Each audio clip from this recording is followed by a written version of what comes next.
The night was eerily quiet as I stepped into the ominous old hospital, ready to begin my night shift.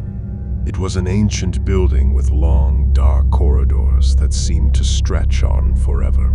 The flickering fluorescent lights overhead cast eerie shadows on the peeling wallpaper. I was the only nurse on duty that night, and my unease grew as I made my rounds. The hospital beds were empty, except for one in the far corner. It held a patient named Mr. Johnson, who had been here for years, they said. His room was dimly lit, and I could barely make out his frail figure lying still under the thin sheets. As I approached Mr. Johnson's bed, I heard a soft, raspy voice. "Help me," he croaked, his eyes fixed on the ceiling. I rushed to his side, asking what was wrong, but he didn't respond. His gaze remained fixed on something I couldn't see. It sent a shiver down my spine. I decided to check on him later and continued my rounds. The hospital was eerily quiet, except for the occasional distant sound of a creaking floorboard. The air was heavy with a strange, musty smell that made it hard to breathe. As I passed by the old operating room, I noticed a faint glow emanating from within. I couldn't resist the urge to investigate, so I pushed the door open slowly. Inside, I saw surgical tools neatly arranged on a tray, as if waiting for a procedure that would never happen. But that wasn't what sent fear coursing through my veins. It was the figure standing at the operating table. A surgeon in blood-stained scrubs, his face obscured by a surgical mask and a tattered cap. He seemed to be performing a surgery on an invisible patient, his gloved hands moving with precision in the empty air. I stumbled back in horror, slamming the door shut, my heart pounding. This place was filled with ghosts of the past, trapped in a never-ending nightmare.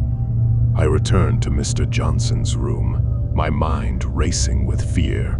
He was still staring at the ceiling, muttering incoherently. I tried to calm him down, but his words grew more frantic. He whispered, his eyes wide with terror. "They're coming for us." I couldn't make sense of what he was saying. But then I heard it too, the sound of soft footsteps echoing in the hallway outside. Someone or something was approaching. I turned off the lights and hid in the shadows, my heart pounding in my chest. The footsteps drew nearer, slow and deliberate. I held my breath as they passed by Mr. Johnson's room, and then I saw them, two shadowy figures, their forms flickering like candle flames. They moved silently, their eyes hollow and empty. They were the ones Mr. Johnson had been warning me about, the ones who were coming for us. I watched in terror as they disappeared down the hallway. When I was certain they were gone, I rushed to Mr. Johnson's side, but he had gone completely still, his eyes fixed on the ceiling. I knew I had to get out of that place, but the hospital seemed to have a sinister hold on me. Every corridor led to another dark hallway, every door opened to reveal another nightmare. As I stumbled through the never-ending labyrinth, I couldn't shake the feeling that I was being watched, that the hospital itself was alive with malevolence. And then I saw them again, the shadowy figures, standing at the end of a long corridor, waiting for me. My heart raced as I turned and ran, but no matter which way I went, they were always there, getting closer and closer. I was trapped in a never-ending nightmare, a night shift that would never end, and I knew that I would never escape its clutches. My heart pounded as I raced through the twisting corridors of that scary hospital, the shadowy figures hot on my heels. Panic surged through me, but I couldn't give in to fear. I had to find a way out. Desperation guided me as I burst through a door, leading to a narrow stairwell. With each step, I descended further into the bowels of the hospital, my breaths coming in ragged gasps. The shadows pursued me relentlessly, but I couldn't let them catch me. Finally, I reached the ground floor and burst through the exit doors into the cool, crisp night air. I stumbled out onto the deserted hospital grounds, my lungs burning, my legs trembling. The shadows didn't follow me beyond those doors. As I caught my breath, relief washed over me.